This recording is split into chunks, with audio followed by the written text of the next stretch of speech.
Tomato নিয়ে পৃথিবীর সবচেয়ে বড় মিথ্যা। আসসালামু আলাইকুম। আপনারা দেখছেন আজকের ট্রেন্ডিং মিস্ট্রি। যে ফলটিকে আপনি প্রতিদিন নির্ভয়ে খাচ্ছেন, সেটি একসময় ইউরোপে ছিল মৃত্যুর প্রতীক। সেটি হলো টমেটো। ১৬তম শতাব্দীতে অভিযাত্রা টমেটো খাওয়ার পরেই মারা যেত। তাই একে বলা হতো অ্যাপেল অফ ডেথ বা বিষাক্ত ফল। এটা ছিল টমেটোর ইতিহাসের সবচেয়ে বড় মিথ্যা। টমেটো আসলে বিষাক্ত ছিল না।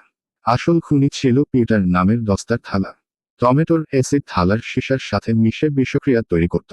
গরিবরা কাঠের থালায় খেয়ে বেঁচে যেত। টমেটোর সমস্যা শুধু মৃত্যু নিয়ে নয়, এর পরিচয় নিয়েও।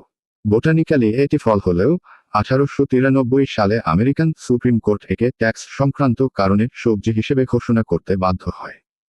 টমেটো হলো সেই খাবার যার জন্ম হয়েছে মধ্য আমেরিকায়, কিন্তু তার নামকরণ হয়েছে ইতালীয় ভাষায়। এটি পৃথিবীর ইতিহাসে একমাত্র ফল যার নাম ফলের মতো শোনায় না, যার পরিচয় আদালতের রায়ে নির্ধারিত হয়।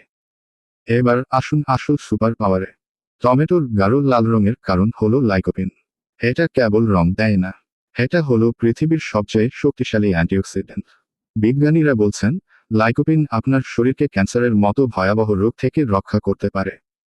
কিন্তু সবচেয়ে বড় শোকিং তথ্য হলো, কাঁচা টমেটোর চেয়ে এটিকে রান্না করে বা সস বানিয়ে খেলে আপনার শরীর আরও সহজে লাইকোপিন শোষণ করতে পারে। তাই টমেটো সস আপনার স্বাস্থ্যের জন্য গোপন আশীর্বাদ। সুতরাং টমেটো শুধুই ফল বা সবজি নয়, এটা হলো ইতিহাস, আইন এবং জীবনের এক অবিশ্বাস্য রসায়ন। এখনই এই টমেটো বিপ্লব সবার কাছে শেয়ার করুন। আমরা আজ এ পর্যন্তই। আপনারা সবাই সুস্থ থাকবেন। আসসালামু আলাইকুম।